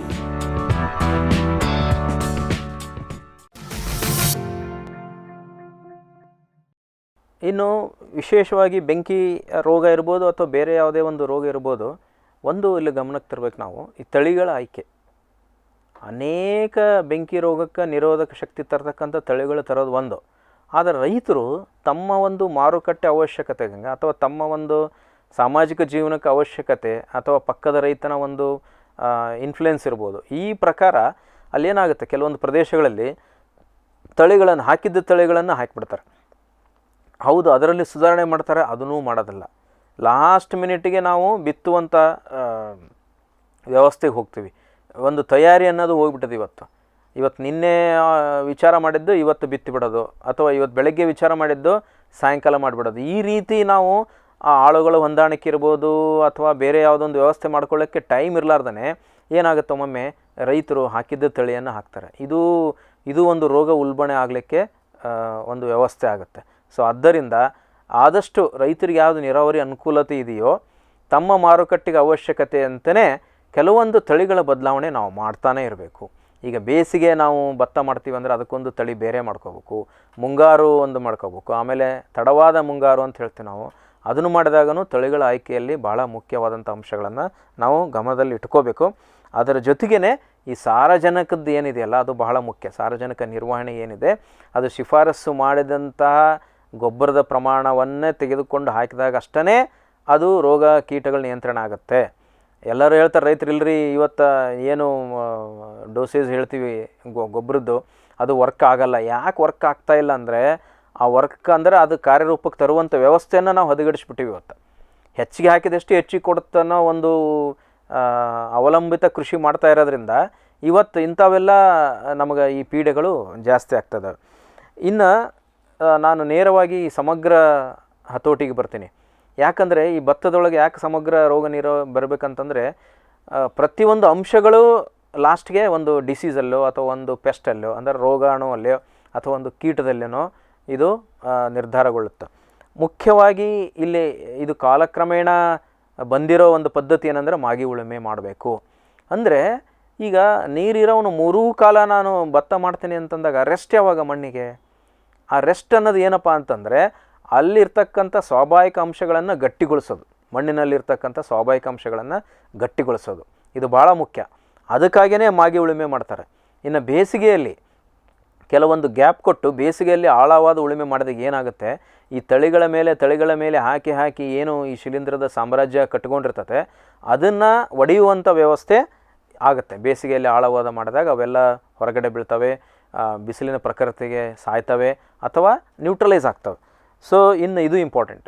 ಇದ್ರ ಜೊತೆಗೆ ಬಹಳ ಮುಖ್ಯವಾಗಿರೋದು ಇವತ್ತು ಏನಪ್ಪ ಅಂತಂದರೆ, ಯಾವುದೇ ಒಂದು ಶಿಲೀಂಧ್ರ, ಕೀಟ ಅಥವಾ ರೋಗಾಣು ಇರ್ಬೋದು, ಅದಕ್ಕೆ ಭತ್ತ ಅಂತ ಒಂದೇ ಇರೋದಿಲ್ಲ, ಅಂದರೆ ಹೋಸ್ಟ್ ಅಂತ ಏನು ಹೇಳ್ತೀವಿ ನಾವು, ಅದು ಒಂದೇ ಇರೋದಿಲ್ಲ. ಆದ್ದರಿಂದ ಇಲ್ಲಿ ಅನೇಕ ಕಳೆಗಳಿರ್ತವೆ ಅಥವಾ ಬೇರೆ ಬೇರೆ ಈ ಭತ್ತದ ಕಾಡು ಜಾತಿಗಳು ಇರ್ತವೆ. ಅವುಗಳ ಮೇಲೇನೂ ಅವು ಮನೆ ಮಾಡಿಕೊಂಡು ಅಲ್ಲಿನೂ ರೋಗ ಉಲ್ಬಣೆ ಮಾಡಿ ಅಲ್ಲಿಂದ ಹೊಳ್ಳಿ ಮತ್ತು ನಮ್ಮ ಗದ್ದೆಗೆ ಬರ್ತಿರ್ತಾವೆ. ಇದನ್ನು ನಾವು ನೋಡ್ಕೋಬೇಕು. ಆದ್ದರಿಂದ ಆದಷ್ಟು ಭತ್ತದ ಗದ್ದೆಗಳ ಬದುಗಳನ್ನು ಸ್ವಚ್ಛವಾಗಿಟ್ಟಿರಬೇಕು. ಇದು ಬಹಳ ಮುಖ್ಯ. ಏನಾಗುತ್ತೆ, ಅನೇಕ ಸಾರಿ ನಾವು ನೋಡೀವಿ, ಗದ್ದೆ ಕ್ಲೀನ್ ಇರ್ತೈತೆ ಆದರೆ ಬದುವು ಕ್ಲೀನ್ ಇರಲ್ಲ. ಆ ಬದುವಿನಾಗ ಏನಾದರೂ ರೋಗಾಣು ಸೇರ್ಕೊಂತು ಅಂತಂದರೆ ಅದು ಉಲ್ಟಾ ಮತ್ತು ನಮ್ಮ ಗದ್ದೆ ಒಳಗೆ ಬರೋದೆ, ಮತ್ತು ಅದು ಅಲ್ಲಿಂದನೇ ತನ್ನ ಒಂದು ಏನು ಆಟವನ್ನು ತೋರಿಸುತ್ತೆ. ಆದ್ದರಿಂದ ಅಲ್ಲಿ ಕಾಲಕ್ಕೆ ಅದನ್ನು ಕಟಾವು ಮಾಡ್ಕೊತ ಸ್ವಚ್ಛವಾಗಿಟ್ಟುಕೊಂಡು ರೋಗ ಹರಡದಂತೆ, ಇದು ಬಹಳ ಮುಖ್ಯ, ರೋಗ ಹರಡದಂತೆ ನಾವು ಒಂದು ನಿರ್ವಹಣೆ ಭಾಗವನ್ನು ಮಾಡಬೇಕು. ಇನ್ನು ಬೆಳೆ ಕೊಯ್ಲು ಮಾಡಬೇಕಾದ್ರೆ ಭಾಳ ಜನ ಏನು ಮಾಡ್ತೀವಿ ನಾವು, ಹೆಚ್ಚಿಗೆ ಮೇಲುಗಡೆ ಕಟ್ಟಿಂಗ್ ಮಾಡ್ಕೊಂಡು ಹಂಗೆ ಕೊಯ್ಲು ಮಾಡಿಬಿಡ್ತೀವಿ. ಅದು ಮಾಡಬಾರ್ದು. ಕಂಪ್ಲೀಟ್ ಭೂಮಿಗೆ ಹತ್ತಂಗೆ ಕೊಯ್ಲು ಮಾಡಿದ್ರೆ ಏನಾಗುತ್ತೆ, ಯಾವುದೇ ಅಂಶ ಉಳ್ಕೊಂಡಿದ್ರು ಕೂಡ ಅದು ಆ ಕಟಾವಿನ ಜೊತೆಗೇ ಹೊರಗಡೆ ಬಂದುಬಿಡ್ತದೆ. ಅದನ್ನು ಅಲ್ಲಿ ನಾವು ಬೇಸರ ಮಾಡಿಕೊಂಡ್ರೆ ಪ್ರಾಬ್ಲಮ್ ಆಗುತ್ತೆ. ಇನ್ನು ಬಿತ್ತನೆ ಬಂದಿವಪ್ಪ ಅಂತಂದ್ರೆ ನಾನು ಹೇಳಿದ್ನಲ್ಲ, ಬಿತ್ತನೆ ಬೀಜಗಳ ಆಯ್ಕೆ ಬಹಳ ಮುಖ್ಯ. ಅದು ಒಂದು ಕಂಪನಿ ಬೀಜ ಇರ್ಬೋದು, ಅಥವಾ ಸರ್ಕಾರಿ ಸಂಸ್ಥೆಗಳು ಕೊಡ್ತಕ್ಕಂಥ ಬೀಜ ಇರ್ಬೋದು, ಅಥವಾ ವಿಶ್ವವಿದ್ಯಾಲಯಗಳು ಸಂಶೋಧನಾ ಕೇಂದ್ರಗಳು ಕೊಡ್ತಕ್ಕಂಥ ಬೀಜ ಇರ್ಬೋದು. ಯಾವುದೇ ಬೀಜ ಸಿಕ್ಕಾಗ ತಾವು ಆದಷ್ಟು ಅದನ್ನು ಮತ್ತೊಮ್ಮೆ ಪರಿಷ್ಕರಿಸಿ ಗಟ್ಟಿಯಾದ ಬೀಜಗಳನ್ನೇ ಆಯ್ಕೆ ಮಾಡ್ಕೊಳ್ಬೇಕು. ಗಟ್ಟಿಯಾದ ಬೀಜಗಳಿಗೆ ರೋಗ ನಿರೋಧಕ ಶಕ್ತಿ ತರ್ತಕ್ಕಂಥ ಅಂಶಗಳನ್ನು ಅದಕ್ಕೆ ಉಪಚರಿಸಬೇಕು. ಆಮೇಲೆ ದೃಢೀಕರಿಸಿದ ಬೀಜಗಳು, ಇವತ್ತು ಏನಾಗ್ತಾಯಿದೆ ನೀರಾವರಿಗೆ ಅಚ್ಚುಕಟ್ಟು ಪ್ರದೇಶದೊಳಗೆ ಕೆಲವೊಂದು ಬೀಜಗಳ ದೃಢೀಕರಣ ಇರಲಾರ್ದೇ ಕೆಲವೊಂದು ತಳಿಗಳೇ ಮಾಯ ಆಗ್ತಾಯಿದ್ದಾವೆ. ಸೊ ಅದು ಒಂದು ದುರ್ದೈವ. ಆದ್ದರಿಂದ ರೈತರು ಇದರ ಬಗ್ಗೆ ಜಾಸ್ತಿ ಗಮನ ಕೊಡಬೇಕು. ಒಂದು ಅಧಿಕೃತವಾದಂಥ ದೃಢೀಕರಣವಾದಂಥ ಸಂಸ್ಥೆ ಅಥವಾ ರೈತ ಅಥವಾ ಯಾವುದೇ ಒಂದು ಅಂಗಸಂಸ್ಥೆ ಇರ್ಬೋದು, ಅಲ್ಲಿಂದನೇ ಬೀಜಗಳನ್ನು ಖರೀದಿ ಮಾಡಬೇಕು. ಆಮೇಲೆ ಅದರಲ್ಲಿ ಪರಿಷ್ಕರಣೆ ಮಾಡಿ ಒಳ್ಳೆಯ ಬೀಜಗಳನ್ನು ನಾವು ಬಿತ್ತಲಿಕ್ಕೆ ತಗೋಬೇಕು. ಇನ್ನು ರಸಗೊಬ್ಬರದ ಬಗ್ಗೆ ನಾನು ಹೇಳಿದೆ ಆಲ್ರೆಡಿ. ಇದರಲ್ಲಿ ಸಾರಜನಕ ಪ್ರಮಾಣ ಮತ್ತು ಸಾರಜನಕದ ಬಳಕೆ ಇದು ಬಹಳ ಮುಖ್ಯ. ಅದರ ಜೊತೆಗೆ ಹೆಚ್ಚಿಗೆ ರೋಗ ನಿರೋಧಕ ಶಕ್ತಿ ತರ್ತಕ್ಕಂಥ ಪೊಟ್ಯಾಷ್ ಇರ್ಬೋದು, ರಂಜಕ ಇರ್ಬೋದು, ಅಥವಾ ಯಾವುದೇ ಒಂದು ಸಣ್ಣ ಪೋಷಕಾಂಶ ಅಂದರೆ ಲಘು ಪೋಷಕಾಂಶಗಳ ಕೊರತೆ ಇದ್ದಲ್ಲಿ ಅದನ್ನು ಗಮನಕ್ಕೆ ತೆಗೆದುಕೊಂಡು ಅದರ ನಿರ್ವಹಣೆ ಇವತ್ತು ಮಾಡಬೇಕು. ಇವತ್ತೇನಾಗಿದೆ, ಭತ್ತ ನಾವು ಉಣ್ತೀವಿ, ಓಕೆ, ಭತ್ತವನ್ನು ಬೆಳಿತೀವಿ, ಆದರೆ ಲಘು ಪೋಷಕಾಂಶಗಳ ಕೊರತೆಯಿಂದ ಇವತ್ತು ಭತ್ತದ ಶಕ್ತಿ ಎಷ್ಟು ಕೊಡಬೇಕಾಗಿತ್ತು ಅಷ್ಟು ನಮಗೆ ಸಿಗ್ತಾ ಇಲ್ಲ. ಅದು ಯಾಕೆ ಸಿಗ್ತಾ ಇಲ್ಲ ಅಂತಂದರೆ ಅಲ್ಲೇ ಮೊದಲು ವೀಕ್ ಇರ್ತದೆ ಬೆಳೆ. ಆದ್ದರಿಂದ ಆ ಬೆಳೆಯಲ್ಲಿ ಮೊದಲು ಲಘು ಪೋಷಕಾಂಶಗಳನ್ನ ಹಾಕಿದರೆ ಆ ಬೆಳೆಗೆ ಬರ್ತಕ್ಕಂಥ ಪೀಡೆಗಳು ಮೊದಲು ಕಡಿಮೆ ಆಗ್ತವೆ, ಆಮೇಲೆ ಅದು ನಮಗೆ ಆಹಾರವಾಗಿ ಬರ್ತದೆ. ಸೊ ಈ ರೀತಿ ಇದೊಂದು ಲಿಂಕ್ ಇರೋದ್ರಿಂದ ಇದನ್ನು ನಾವು ಮಾಡಬೇಕು. ಆಮೇಲೆ ಅತಿ ಮುಖ್ಯವಾಗಿ ಎರಡು ಬೆಳೆಗಳ ನಡುವೆ ಒಂದು ಹಸಿರೆಲೆ ಗೊಬ್ಬರವನ್ನು ನಾವು ಮಾಡಲೇಬೇಕು. ಇದು ಸಮಗ್ರ ರೋಗ ಪದ್ಧತಿ ನಿರ್ವಹಣೆ ಅಥವಾ ಕೀಟ ಪದ್ಧತಿ ನಿರ್ವಹಣೆ ಅಥವಾ ಬೆಳೆ ಪದ್ಧತಿ ನಿರ್ವಹಣೆಗಳು ಹೇಳ್ತೀವಿ ನಾವು ಇದನ್ನು. ಹಸಿರೆಲೆ ಗೊಬ್ಬರ ಮುಖ್ಯ ಅಂಶ ಏನಪ್ಪ ಅಂತಂದರೆ ಮಣ್ಣಿಗೆ ಸಿಗಬೇಕಾದಂಥ ಶಕ್ತಿಯನ್ನು ಕೊಡ್ತದೆ. ಆಮೇಲೆ ಮಣ್ಣಿಗೆ ಶಕ್ತಿ ತರ್ತಕ್ಕಂಥ ಕ್ರಿಮಿಗಳ ಸಂಖ್ಯೆನೇ ಜಾಸ್ತಿ ಮಾಡುತ್ತೆ. ಇದು ಬಹಳ ಮುಖ್ಯ. ನೀವು ಎಂಥ ಇವತ್ತು ವಂಡರ್ಫುಲ್ ರಾಸಾಯನಿಕ ನಮ್ಮ ಕಣ್ಣೆದುರಿಗೆ ಇದೆ ಅಂದರೂ ಕೂಡ ಮೂಲತಃ ಅದು ಒಂದು ಸಾವಯವ ಅಂತ ಏನು ಹೇಳ್ತೀವಿ ಅಥವಾ ನೈಸರ್ಗಿಕ ಅಂತ ಏನು ಹೇಳ್ತೀವಿ, ಆ ವ್ಯವಸ್ಥೆ ಸ್ಟ್ರಾಂಗ್ ಇದ್ದರಷ್ಟೇ ನಮಗೆ ಅಲ್ಲಿ ಆ ರೋಗ ನಿರೋಧಕ ಶಕ್ತಿ ತರ್ತಕ್ಕಂಥ ಪ್ರಕ್ರಿಯೆ ಬೆಳೆಯಲ್ಲಿ ನಡೀತದೆ. ಆಮೇಲೆ ಈ ಬೆಂಕಿ ರೋಗ ಅನೇಕ ವರ್ಷಗಳಲ್ಲಿ ಕೆಲವೊಂದು ಪ್ರದೇಶಗಳಲ್ಲಿ ಕಂಡು ಬಂದೇ ಇರ್ತದೆ. ಅಂಥಲ್ಲಿ ಕೆಲವೊಂದು ರೋಗ ನಿರೋಧಕ ತಳಿಗಳನ್ನು ನಾನು ಹೇಳಕ್ಕೆ ಇಷ್ಟಪಡ್ತೀನಿ. ಒಂದು ರಾಶಿ ಅಂತಿದೆ, ಆಮೇಲೆ IR 36 ಅಂತಿದೆ, 64 ಅಂತಿದೆ, IR 71, 91 ಇದೆ. ಈ ರೀತಿ ಆಮೇಲೆ BR 26, 55 ಇದೆ. KRH ಹೈಬ್ರಿಡಲ್ಲಿ KRH 2 ಅಂತಿದೆ. ಆಮೇಲೆ IET 71, 91 ಅಂತಿದೆ. ಕದಂಬ, ಅಮೃತ, ಆದಿನಾಳ, ಅಭಿಲಾಷ, ಹೀಗೆ ಅನೇಕ ಈ ರೋಗ ನಿರೋಧಕ ತಳಿಗಳು ಬಂದಿದ್ದಾವೆ. ಅವುಗಳನ್ನು ಕೆಲವು ಮಂದಿ ರೈತರು ಹೇಳ್ತಾರೆ, ಇಲ್ಲರಿ ಅವು ಕರೆಕ್ಟು, ಬಟ್ ಮಾರುಕಟ್ಟೆಗೆ ಆ ಒಂದು ಗುಣಮಟ್ಟ ಹೊಂದ್ಕೊಳ್ಳಲ್ಲ ಅಥವಾ ಮಾರುಕಟ್ಟೆಗೆ ಬೆಲೆ ಇರೋದಿಲ್ಲ. ಕರೆಕ್ಟು, ಬಟ್ ಅದನ್ನು ಬೇರೆ ಬೇರೆ ಉಪಯೋಗಕ್ಕೆ ಕೊಡ್ತಕ್ಕಂಥ ವ್ಯವಸ್ಥೆಗಳು ಇದ್ದಾವೆ. ಬರೀ ಉಣ್ಲಿಕ್ಕೆ ಅಷ್ಟೇ ಅಂತಲ್ಲ, ಇವತ್ತು ಸಾಕಷ್ಟು ಏನು ಭತ್ತ ಆಧಾರಿತ ಉದ್ಯಮಗಳಿದ್ದಾವೆ. ಬೇರೆ ಬೇರೆ ಪದಾರ್ಥಗಳು ಇವತ್ತು ಡೆವಲಪ್ ಆಗ್ತಾ ಇದ್ದಾವೆ. ಅಂಥಲ್ಲಿ ಕಳಿಸೋದು ವ್ಯವಸ್ಥೆನ ನಾವು ಮಾಡಿಕೊಂಡ್ರೆ ನಮ್ಮ ಗದ್ದೆಗಳಲ್ಲಿ ರೋಗ ಕಡಿಮೆ ಮಾಡ್ತೀವಿ ಮತ್ತು ನಮಗೆ ಒಳ್ಳೆಯ ಮಾರುಕಟ್ಟೆನೂ ಸಿಗ್ತದೆ. ಇನ್ನು ರಾಸಾಯನಿಕ ನಿಯಂತ್ರಣ ಇದು ಭಾಳ ಮುಖ್ಯ. ನಾವು ಎಷ್ಟೇ ನೈಸರ್ಗಿಕವಾಗಿ ಎಷ್ಟೇ ಸಾವಯವ ಪದ್ಧತಿಯೊಳಗೆ ಮಾಡ್ತೀವಂದರೂ ಕೂಡ ಈ ಒಂದು ನಮ್ಮ ವ್ಯವಸ್ಥೆ ಬೆಳೆಯುವಂಥ ವ್ಯವಸ್ಥೆಯಲ್ಲಿ ಈ ರಾಸಾಯನಿಕ ಬಳಕೆ ಕೆಲವೊಂದು ಸಮಯ ಅದು ಅನಿವಾರ್ಯ ಆಗಿಬಿಡ್ತದೆ. ಅಂಥ ಟೈಮಲ್ಲಿ ಆಮೇಲೆ ಅನಿವಾರ್ಯನೂ ಆಗುತ್ತೆ, ಅವಶ್ಯಕತೆಯೂ ಆಗುತ್ತೆ. ಅಂಥ ಟೈಮಲ್ಲಿ ಬೀಜೋಪಚಾರಕ್ಕೆ ನಾವು ಅತ್ಯಮೂಲ್ಯವಾದಂಥ ಒಂದು ಶಿಲೀಂಧ್ರನಾಶಕ ಮೊದಲಿನಿಂದನೂ ಬಳಕೆ ಮಾಡ್ತಕ್ಕಂಥದ್ದು ಕಾರ್ಬನ್ ಡೈನ್ಸಿಮ್. ಈ ಕಾರ್ಬನ್ ಡೈನ್ಸಿಮನ್ನು ಪ್ರತಿ kg ಬೀಜಕ್ಕೆ 2 ಗ್ರಾಮಿನಷ್ಟು ನಾವು ಸರಿಯಾಗಿ ಉಪಚಾರ ಮಾಡಿ, ನಾನು ಹೇಳಿದ್ನಲ್ಲ ಗಟ್ಟಿಯಾದ ಬೀಜಕ್ಕೆ ಈ ಶಿಲೀಂಧ್ರನಾಶಕವನ್ನು ಉಪಚರಿಸಿದರೆ ಖಂಡಿತ ನಾವು ಸ್ವಲ್ಪ ಮಟ್ಟಿಗೆ ಈ ರೋಗಾಣುವನ್ನು ಪ್ರಸರಿಸೋವನ್ನು ನಾವು ತಡೆಗಟ್ಟಬಹುದು. ಇಲ್ಲವೇ ಆ ಸಸಿ ಮಡಿ ಮಾಡ್ತಾ ಇದ್ದಂಥ ರೈತರು ಏನು ಹೇಳೋದಪ್ಪ ಅಂದ್ರೆ, ಆ ಸಸಿಗಳನ್ನು ಈ ದ್ರಾವಣದಲ್ಲಿ ಅದ್ದಿ, ಈ ಕಾರ್ಬನ್ ಡೈನ್ಸಿಮ್ ದ್ರಾವಣದಲ್ಲಿ ಅದ್ದಿ ಸ್ವಲ್ಪ ಒಂದು 30 ಸೆಕೆಂಡಿಂದ 1 ನಿಮಿಷ 2 ನಿಮಿಷ ಬಿಟ್ಟು ಅದನ್ನು ನಾವು ಮತ್ತೆ ಏನು ಮುಖ್ಯವಾದ ಗದ್ದೆಗಳಿಗೆ ನಾಟಿ ಮಾಡೋ ಟೈಮ್ ಮಾಡಿದ್ರಪ್ಪ ಅಂದ್ರೆ ಅಲ್ಲಿನೂ ಕೂಡ ಈ ಶಿಲೀಂಧ್ರನಾಶಕ ಆ ಶಿಲೀಂಧ್ರ ಬಂದಿತ್ತಪ್ಪ ಅಂದ್ರೆ ಅದ್ರ ಮೇಲೆ ಕಾರ್ಯಾಚರಣೆ ಮಾಡಿ ಆ ರೋಗ ಮುಂದೆ ಬರ್ತಕ್ಕಂಥದ್ದನ್ನು ತಡೆ ಹಿಡಿತದೆ. ಇನ್ನು ಭತ್ತದ ನರ್ಸರಿ ಮಾಡಿದಾಗ ಯಾವ್ಯಾವ ಸಿಂಪರಣೆಗಳನ್ನು ಮಾಡಬೇಕಪ್ಪ ಅಂದ್ರೆ 10-12 ದಿವಸ ಆಯಿತು ನರ್ಸರಿ ಆಯ್ತಪ್ಪ ಅಂದ್ರೆ ಅಲ್ಲಿ ಎಡಿಫೆನಫಾಸ್ ಅಂತ ಸಿಗುತ್ತೆ 10 ml, ಅಥವಾ ಕಾರ್ಬನ್ ಡೈನ್ಸಿಮ್ 10 ಗ್ರಾಮು, ಅಥವಾ ಕೀಟಾಜಿನ್ 10 ml, ಅಥವಾ ಟ್ರೈಸೈಕ್ಲೋಝೋಲ್. ಇವತ್ತು ಹೆಚ್ಚಿಗೆ ನಾವು ಟ್ರೈಝೋಲ್ಸನ್ನು ಜಾಸ್ತಿ ಬಳಕೆ ಆಗ್ತಾಯಿದೆ ಕೃಷಿಯಲ್ಲಿ. ಅದು ಒಂದು 6 ಗ್ರಾಮನ್ನು 10 ಲೀಟರ್ ನೀರಿಗೆ ಬೆರೆಸಿ ಸಿಂಪರಣೆ ಮಾಡಬೇಕು. ನಮಗೆ ಸಾಕಷ್ಟು ಶಿಲೀಂಧ್ರನಾಶಕಗಳು ಲಭ್ಯತೆ ಇದೆ ಇವತ್ತು ಅತ್ಯುನ್ನತವಾದಂಥ ಸಂಶೋಧನೆಗಳು ಸರ್ಕಾರಿ, ಅರೆ ಸರ್ಕಾರಿ ಮತ್ತು ಖಾಸಗಿ ಸ್ವಾಮ್ಯದ ಒಂದು ಸಂಸ್ಥೆಗಳಲ್ಲಿ ಸಾಕಷ್ಟು ಏನು ಸಂಶೋಧನೆ ಅಭಿವೃದ್ಧಿ ಆಗಿ ಅನೇಕ ಒಳ್ಳೆ ರಾಸಾಯನಿಕ ಶಿಲೀಂಧ್ರನಾಶಕಗಳು ಬಂದಿದ್ದಾವೆ. ಬಟ್ ಅವುಗಳ ಬಳಕೆ, ಅವುಗಳ ಒಂದು ಬಳಸುವಂಥ ಪ್ರಮಾಣ, ಆಮೇಲೆ ಪದ್ಧತಿ ಏರುಪೇರಾಗಿ ಇವತ್ತು ನಾವು ಹೆಚ್ಚಿಗೆ ಈ ರಾಸಾಯನಿಕ ಅಂಶಗಳನ್ನು ಬೆಳೆಯಲ್ಲಿ ಮತ್ತು ಬೆಳೆಯ ಪದಾರ್ಥಗಳಲ್ಲಿ ಕಾಣ್ತಾ ಇದ್ದೀವಿ. ಅದನ್ನು ನಿರ್ವಹಣೆ ಮಾಡಬೇಕಪ್ಪ ಅಂತಂದರೆ ಶಿಫಾರಸು ಮಾಡಿದಂಥ ಒಂದು ಗಾತ್ರದಲ್ಲೇ ನಾವು ಅದನ್ನು ಸಿಂಪರಣೆ ಮಾಡಬೇಕಾಗತ್ತೆ. ಇನ್ನು ಜಾಸ್ತಿ ರೋಗ ಬಂದಂಥ ಆ ಪ್ರದೇಶಗಳಲ್ಲಿ ಅವಧಿಯಲ್ಲಿ ಮತ್ತೆ ನಾನು ಹೇಳಿದ್ನಲ್ಲ 1 ml ಹಿನೋಸಾನು, 1 ಗ್ರಾಮು ಅಥವಾ 1 ಗ್ರಾಮ್ ಕಾರ್ಬನ್ ಡೈನ್ಸಿಮು, ಅಥವಾ 1 ml ಎಡಿಫೆನಿಫಾಸು, ಅಥವಾ 0.6 ಗ್ರಾಮ್ ಟ್ರೈಸೈಕ್ಲೋಝೋಲು, ಅಥವಾ 1 ml ಪ್ರೊಪಿಕೊನೋಝೋಲು, ಅಥವಾ 1 ಮಿಲಿ ಲೀಟರ್ ಕೀಟಾಜಿನ್ನು, ಅಥವಾ ಐಸೋಪ್ರೊಥಯೋನೇಲ್ ಅಂತಂದು ಹೇಳಿ ಅದು 1.5 ml 5 ಇದು, ಅಥವಾ ಇದ್ರ ಕಾಂಬಿನೇಷನ್ಸ್ ಬಂದವೆ, ಶಿಲೀಂಧ್ರನಾಶಕಗಳ ಕಾಂಬಿನೇಷನ್ ಮ್ಯಾಂಕೋಜೆಬ್ಬು, ಟ್ರೈಸೈಕ್ಲೋಝೋಲು, ಈ ರೀತಿ ಟ್ರಿಪ್ಲಾಕ್ಸ್ಟ್ರೋಬಿನ್ನು, ಟೆಬಿಕೊನೋಝೋಲು, ಇಂಥವು ಅನೇಕ ಇವತ್ತು ನಾನು ಹೇಳ್ತೀನಲ್ಲ ಅನೇಕ ಶಿಲೀಂಧ್ರನಾಶಕಗಳು ನಮಗೆ ಲಭ್ಯ ಇದ್ದಾವೆ. ಅವುಗಳನ್ನು ಸರಿಯಾದ ಪ್ರಮಾಣದಲ್ಲಿ ಬೆರೆಸಿ ಸರಿಯಾದ ಸಮಯದಲ್ಲಿ ಸರಿಯಾದ ಪದ್ಧತಿಯಲ್ಲಿ ಸಿಂಪರಣೆ ಮಾಡೋದು ಬಹಳ ಮುಖ್ಯ. ಅದೇ ರೀತಿ ತೆನೆ ಹೊರ ಬರಬೇಕಾದ್ರೆ ಅಥವಾ ಕತ್ತು ಅಂತ ಏನು ಹೇಳಿದೆ, ಕಾಳು ಕಟ್ಟೋ ಸಮಯದಲ್ಲಿ ಕತ್ತಿಗೆ ನಾವು ಭಾಳ ಪ್ರಾಮುಖ್ಯತೆ ಕೊಡಬೇಕು. ಅಲ್ಲೇನಾದರೂ ಯಾವುದೇ ರೋಗದ ಲಕ್ಷಣ ಕಂಡ್ರೆ ಇಮಿಡಿಯೇಟಾಗಿ ನಾವು ಸ್ಪ್ರೇ ತೊಗೊಳ್ಳೇಬೇಕಾದಂಥ ಅವಶ್ಯಕತೆ ಇದೆ. ಆ ರೀತಿ ಸಿಂಪರಣೆ ಮಾಡಿದಲ್ಲಿ ನಾವು ಇದನ್ನು ನಿಯಂತ್ರಣ ಮಾಡ್ಬೋದು. ಇನ್ನು ಇತ್ತೀಚೆಗೆ ಜಾಸ್ತಿ ಈ ರಾಸಾಯನಿಕಗಳ ಒಂದು ಅಂಶ ಭತ್ತದಲ್ಲಿ, ಬೆಳೆಯಲ್ಲಿ, ಆಹಾರ ಪದಾರ್ಥಗಳಲ್ಲಿ ಕಂಡು ಇದರದ್ದು ಒಂದು ಮಾರುಕಟ್ಟೆಗೆ ಧಕ್ಕೆ ಆಗ್ತಾಯಿದೆ, ಅಥವಾ ನಾವು ರಫ್ತು ಮಾಡೋದಲ್ಲಿ ಪ್ರಾಬ್ಲಮ್ ಆಗ್ತಾಯಿದೆ ಅಂದರೆ ನಮಗೆ ಸಹಾಯಕ್ಕೆ ಬರೋದೇ ಜೈವಿಕ ನಿಯಂತ್ರಣ. ನಾನು ಹೇಳಿದ್ನಲ್ಲ, ಈ ಜೈವಿಕ ನಿಯಂತ್ರಣ ಮತ್ತು ರಾಸಾಯನಿಕಗಳ ನಿಯಂತ್ರಣ ಒಂದು ಸಮತೋಲನದಲ್ಲಿ ನಾವು ಇದ್ದಾಗ ನಮಗೆ ಯಾವುದೇ ಆದಂಥ ತೊಂದರೆ ಕಾಣೋದಿಲ್ಲ. ಈ ಕಡೆ ಲಾಸನೂ ಆಗೋದಿಲ್ಲ, ಆಮೇಲೆ ಒಳ್ಳೆಯ ಉತ್ಕೃಷ್ಟ ಗುಣಮಟ್ಟವಾದಂಥ ನಾವು ಬೆಳೆಯನ್ನು ಬೆಳಿಬೋದು. ಈ ಜೈವಿಕ ನಿಯಂತ್ರಣ ಬಂದಾಗ 10 ಗ್ರಾಮ್ ಸುಡೋಮೊನಾಸ್ ಫ್ಲೋರಸೆನ್ಸ್ ಏನಿದೆ ಅದರಲ್ಲಿ ಕೆಲವೊಂದು ಸ್ಟ್ರೇನ್ಸ್ ಇದ್ದಾವೆ. ಇವತ್ತೇನಾಗಿದೆ, ಅನೇಕ ವಲಯಗಳಲ್ಲಿ ಆ ಒಂದು ಪ್ರಯೋಗಾಲಯ, ಆ ವಿಶ್ವವಿದ್ಯಾಲಯ ಇರೋದು ಸಂಶೋಧನೆ ಸಂಸ್ಥೆಗಳ ಪ್ರಯೋಗಾಲಯಗಳು ಅಲ್ಲಿಯೇ ಮಣ್ಣಿನಲ್ಲಿ ಉತ್ಪತ್ತಿ ಆಗುವಂಥ ಒಳ್ಳೆಯ ಗುಣಮಟ್ಟದ ಈ ಸುಡೋಮೊನಾಸ್ ಫ್ಲೋರಸೆನ್ಸನ್ನು ಅಭಿವೃದ್ಧಿ ಮಾಡಿದ್ದಾರೆ. ಆ ಪ್ರದೇಶಕ್ಕೆ ಹೊಂದಿಕೊಳ್ಳುವಂಥ ಒಂದು ಜೈವಿಕ ಶಿಲೀಂಧ್ರನಾಶಕಗಳನ್ನು ನಾವು ಬಳಕೆ ಮಾಡಿದಲ್ಲಿ, ಆ ವಾತಾವರಣಕ್ಕೆ ಸೂಕ್ತವಾಗುವಂಥ ಬಳಕೆ ಮಾಡಿದಲ್ಲಿ ನಾವು ರೋಗಾಣುವನ್ನು ನಿಯಂತ್ರಣಕ್ಕೆ ತರಬಹುದು. ಹಾಗೆ 10 ಗ್ರಾಮ್ ಸುಡೋಮೊನಾಸ್ ಫ್ಲೋರಸೆನ್ಸನ್ನು ಒಂದು ಬೆರೆಸಿದಂಥ ಒಂದು ದ್ರಾವಣವನ್ನು 30 ನಿಮಿಷ ನಾವು ಬೀಜಗಳನ್ನು ನೆನೆಸಬೇಕು.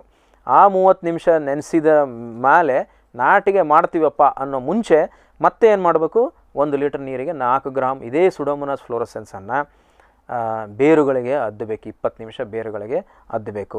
ಅದಾದ ನಂತರ ಮತ್ತೆ 20-25 ದಿವಸ ಅಂದರೆ 1 ತಿಂಗಳ ಅಂತರದೊಳಗೆ ಇದೇ 4 ಗ್ರಾಮ್ ಸುಡೋಮೊನಾಸ್ ಫ್ಲೋರಸೆನ್ಸನ್ನು 1 ಲೀಟರ್ ನೀರಿಗೆ ಬೆರೆಸಿ ಸಿಂಪರಣೆ ಮಾಡಿದರೆ ಇದು ಜೈವಿಕ ಶಿಲೀಂಧ್ರನಾಶಕವಾಗಿ ಕೆಲಸ ಮಾಡ್ತದೆ. ಈ ಸಾವಯವ ಪದ್ಧತಿಯಲ್ಲಿ ಬೆಳೆಯೋರು ಇವತ್ತು ಅನೇಕ ರೂಪಾಂತರಗಳಿದ್ದಾವೆ. ನಾವು ಜೀವಾಮೃತ ಬಳಸ್ತೀವಿ ಅಂತ ಹೇಳ್ತಾರೆ, ಗೋಕೂಪಾಮೃತ ಬಳಸ್ತೀವಿ ಅಂತ ಹೇಳ್ತಾರೆ, ಬೀಜಾಮೃತ ಅಂತ ಹೇಳ್ತಾರೆ. ಯಾವುದೇ ಒಂದು ಗೋ ಆಧಾರಿತ ಪದಾರ್ಥಗಳನ್ನು ಹಾಕುವುದು ಒಂದು ಪದ್ಧತಿ ಇದೆ, ನಮ್ಮಲ್ಲಿ ಇಲ್ಲ ಅಂತ ಹೇಳ್ತಾ ಇಲ್ಲ. ಆದರೆ ಅವುಗಳ ಆ ಒಂದು ಗುಣಮಟ್ಟ ಹೇಗಿರ್ತದೆ, ಅದರಲ್ಲಿ ಈ ಜೀವಿಗಳ ಅಂಶ ಎಷ್ಟಿರ್ತದೆ, ಆಮೇಲೆ ಎಷ್ಟು ಮಟ್ಟಿಗೆ ಅವು ಬಾಳ್ತವೆ, ಇವುಗಳನ್ನು ನಿರ್ಧರಿಸಿ ಒಂದು ಸರಿಯಾಗಿ ದೃಢೀಕರಣ ಆದಂಥ ಒಂದು ಅಂಶವನ್ನು ನಾವು ಉಪಯೋಗ ಮಾಡಿದಾಗ ಖಂಡಿತ ಅದು ಸ್ವಲ್ಪ ಮಟ್ಟಿಗೆ ಅಲ್ಲಿ ಕ್ರಮೇಣವಾಗಿ ರೋಗ ನಿಯಂತ್ರಣ ಆಗುತ್ತೆ. ಆಮೇಲೆ ಇನ್ನೊಂದು ನಾನು ಹೇಳಲಿಕ್ಕೆ ಇಷ್ಟಪಡ್ತೇನೆ, ನಾವು ಯಾವುದೇ ನಿಯಂತ್ರಣ ಮಾಡುವಾಗ ಈ ಪರಿಸರದಲ್ಲಿ ಈ ರೋಗಾಣುವಿನ ಅಂಶ ಜಾಸ್ತಿ ಇದ್ದರೆ ಅದನ್ನು ಇನಾಕ್ಲಮ್ ಪ್ರೆಷರ್ ಅಂತ ಕರಿತೀವಿ. ಆವಾಗ ನಾವು ಅನಿವಾರ್ಯವಾಗಿ ಈ ಸಿಂಪರಣೆಗಳನ್ನು ಜಾಸ್ತಿ ಮಾಡಲೇಬೇಕು. ಇತ್ತ ಕಾಲಕ್ಕೆ ತಕ್ಕಂಗೆ ನಾವು ಬದಲಾವಣೆ ಮಾಡ್ಕೋಬೇಕು. ಇಲ್ಲ ನಾನು ಅವತ್ತು ಸ್ಪ್ರೇ ಮಾಡೀನಿ ಎಲ್ಲ ಕಂಟ್ರೋಲ್ ಆಗಲ್ಲ, ಯಾಕಂದರೆ ಇನಾಕ್ಲಮ್ ಪ್ರೆಷರ್ ಜಾಸ್ತಿ ಇದ್ದಾಗ ಅಥವಾ ಪಕ್ಕದವರು ಸರಿಯಾಗಿ ನಿರ್ವಹಣೆ ಮಾಡಲಿದ್ದಾಗ ನಮ್ಮ ಹೊಲದಲ್ಲಿ ಅದರ ಬಾಧೆ ಜಾಸ್ತಿ ಆಗ್ಬೋದು. ಆವಾಗ ರೈತ ಭಾಳ ಜಾಗರೂಕತೆಯಿಂದ ಮಗದೊಮ್ಮೆ ಈ ಸಿಂಪರಣೆಯನ್ನು ಮಾಡುವಂಥ ಅವಶ್ಯಕತೆ ಬೀಳುತ್ತೆ. ಯಾಕಂದರೆ ನಾನು ಹೇಳಿದೆ, ಬೆಂಕಿ ರೋಗ ಇದು ನೇರವಾಗಿ ಕುತ್ತಿಗೆಗೆ ಬರೋದರಿಂದ ಇಡೀ ಆ ಒಂದು ಹಂಗಾಮಿನಲ್ಲಿ ಮಾಡಿದಂಥ ಪರಿಶ್ರಮ, ಸಮಯ, ಆಮೇಲೆ ಹಣ, ಆಮೇಲೆ ದುಡಿಮೆ ಎಲ್ಲ ವ್ಯರ್ಥವಾಗಿ ಹೋಗುತ್ತೆ. ಆದ್ದರಿಂದ ಈ ಜೈವಿಕ ಮತ್ತು ರಾಸಾಯನಿಕ ನಿಯಂತ್ರಣ ಮತ್ತು ಗೊಬ್ಬರದ ನಿರ್ವಹಣೆ, ನೀರಿನ ನಿರ್ವಹಣೆ, ತಳಿಗಳ ಬಳಕೆ ಇವೆಲ್ಲ ಅಂಶಗಳನ್ನು ಇಟ್ಟುಕೊಂಡು ಆಮೇಲೆ ಯಾವ ಹಂಗಾಮಿನಲ್ಲಿ ಬೆಂಕಿ ರೋಗ ಜಾಸ್ತಿ ಇರ್ತದೆ ಅದನ್ನು ತಿಳ್ಕೊಂಡು ಅಂತಹ ತಳಿಗಳನ್ನು ಮಾಡೋದ್ರಿಂದ ಈ ಒಂದು ಬೆಂಕಿ ರೋಗವನ್ನು ನಾವು ಒಂದು ಹತೋಟಿಗೆ ತರಬಹುದು ಅಂತ ಹೇಳಲಿಕ್ಕೆ ಇಷ್ಟಪಡ್ತೇನೆ. ಈ ಕಾರ್ಯಕ್ರಮದ ಪ್ರಾಯೋಜಕರು ಇಫ್ಕೋ. ಆತ್ಮನಿರ್ಭರ ಕೃಷಿಗೆ ಇಫ್ಕೋ ನ್ಯಾನೋ ಯೂರಿಯಾ ಹಾಗೂ ಕ್ಯಾಡ್ಬರೀಸ್. ಕೋಕೋ ಬೆಳೆಸಿ ಅಧಿಕ ಆದಾಯ ಗಳಿಸಿ.